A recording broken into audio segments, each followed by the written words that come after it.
In the magical land of Embervale, nestled between floating islands and shimmering waterfalls, lived a tribe of magnificent dragons. They were as varied as the stars in the night sky. From the smallest wisps of smoke to mighty beasts with wings like rainbows, each dragon cherished their home, especially the young orange dragon named Lyra. She had wings tipped with polished silver and eyes like glistening sapphires. She was known throughout the village for her insatiable curiosity and adventurous spirit. One sun-drenched afternoon, while Lyra was practicing aerial acrobatics above the village, a panic cry echoed through the air. The heart of flame has been stolen.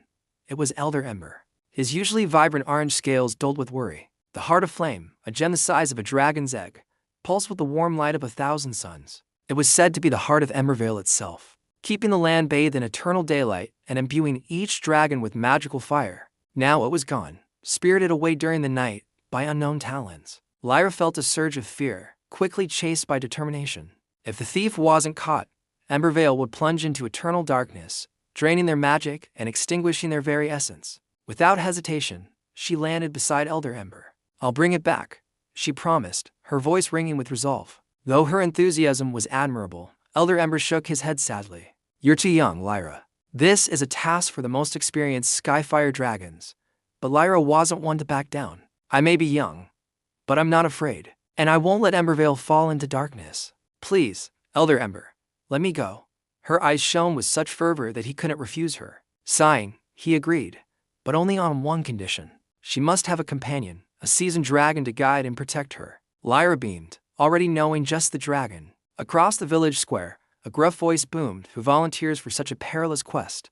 Standing tall with emerald green scales and horns like polished jade was Thorn, the bravest warrior in the whole of Embervale. Despite his intimidating appearance, his heart was as big as his booming voice.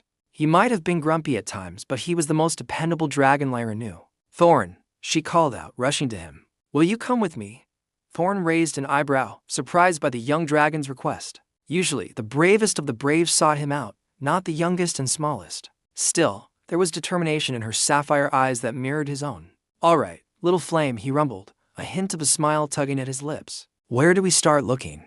Their first lead took them to the Whispering Woods, a tangled maze of ancient trees where sunlight struggled to penetrate the thick canopy. As they flew deeper into the woods, the air grew colder, dampening Lyra's fiery spirit. Suddenly, a twig snapped behind them. Startled, Lyra whipped around, her eyes wide. Out stepped a sleek black dragon with inky wings and eyes like glistening obsidian. His scales shimmered like polished onyx, and an air of mischief clung to him like smoke. Well, what do we have here? A little lost lamb and her not-so-frightful wolf," the black dragon sneered, amusement lacing his voice. "Looking for something, perhaps the heart of flame." He knew everything that happened in Embervale, or at least he thought he did. Lyra narrowed her eyes, suspicion rising within her. "How do you know about the heart of flame?" The dragon merely chuckled, his eyes twinkling with secrets. "Let's just say I have my sources." "So, what brings you to Lovebirds to the Whispering Woods?" Before Lyra could respond, Thorn snorted derisively. "Don't play coy with us, Shadow Worm. Where is it?" The dragon sighed dramatically. "Oh, very well. You leave me no choice. But don't blame me when your quest ends in failure." With a final flourish, he disappeared into the shadows, leaving Lyra, Thorn, and a dense, unsettling silence in his wake. As the trio ventured deeper into the woods, the trees seemed to close in around them, their branches gnarled fingers scraping against their scales. Just when Lyra's spirits began to flag, a tiny yellow dragon zipped past them, barely larger than Lyra's wing. Hold up, the little dragon chirped, skidding to a halt before them. "You guys are looking for this, right?" He held up a familiar-looking gem, the heart of flame. "Easy peasy, my dragon friends." Before they could thank him, he vanished into another crevice, leaving them in awe. "Quick, we have to catch up with him," Lyra urged, already veering off in pursuit. She raced through the darkened trees, her heart pounding with anticipation. Suddenly, the forest floor gave way beneath her, and she found herself tumbling down a hidden tunnel. She landed with a thud, the wind knocked out of her lungs. Dazed, she looked around. To her astonishment, she was inside the dragon's lair. Cobwebs hung from the ceiling, and dusty bones lay scattered across the floor. But what truly caught her eye was the sight of the yellow dragon perched atop a nearby rock. "Why did you bring us here?" Lyra demanded, her voice echoing in the cavernous space. The dragon shrugged nonchalantly, his tail flicking back and forth. "What, just trying to shake off those lovebirds back there, the always together type." "Can't stand him." He paused, eyeing the heart of flame in Lyra's grasp. "Say, that gem looks pretty heavy. Want some help carrying it?" he suggested slyly. But Lyra wasn't fooled by his deceptively sweet tone. She recognized the glint of greed in his golden eyes. Just then, a deep voice boomed, "Leave him, Pip." Startled, Pip scrambled off the rock, his bravado vanishing like smoke in the wind. Standing before them was none other than the Shadow Worm, his obsidian eyes gleaming with power. "So, you found my little hideaway," he said smoothly. "Care to join me? We could rule Embervale together. You, me, and who might that be?" Pip squeaked, hiding behind Lyra. "Don't listen to him, Pip," Lyra whispered urgently. "We need your help." She turned back to the Shadow Worm, her gaze unwavering. "Give me the Heart of Flame and end the charade." The Shadow Worm laughed, a sound that echoed unpleasantly through the cavern. "Brave words from a little dragon. But you forget, this gem chose me. I am its new vessel. Its vessel." "Ha ha." He raised the gem aloft, and the cavern walls shimmered with newfound energy. "Now witness the true power of the Heart of Flame." Tendrils of shadow snaked out from the gem, lashing towards Lyra and Thorn. Instinctively, they dodged, diving for cover. The cavern shook as the tendrils slammed into the wall, leaving scorch marks in their wake. Lyra knew brute force wouldn't work. With a quick glance at Thorn, she formulated a plan.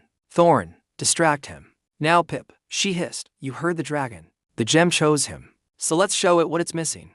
As the Shadow Worm prepared to unleash another blast of shadow tendrils, Thorn roared, launching himself into the air, teeth and claws extended. The Shadow Worm, caught off guard, snarled and lashed out with a swipe of his tail, sending Thorn crashing into a stalagmite. Seizing the opportunity, Pip shot forward, zipping around the Shadow Worm, tickling his face with his tail. The Shadow Worm, taken aback by this unexpected assault, flailed wildly, his aimless attacks growing more frenzied. In a moment of distraction, he sneezed violently, sending the Heart of Flame flying.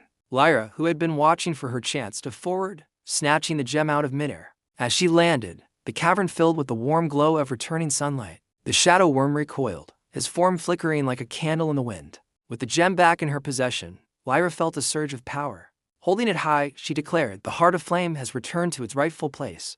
As if in response, the sky outside the cavern blazed with color, and a wave of magical energy surged through her veins. The Shadow Worm, drained of power, collapsed to the ground, his form shrinking until he was nothing more than a small, whimpering dragonet. Relieved and exhilarated, Lyra emerged from the cave with Thorn and Pip by her side.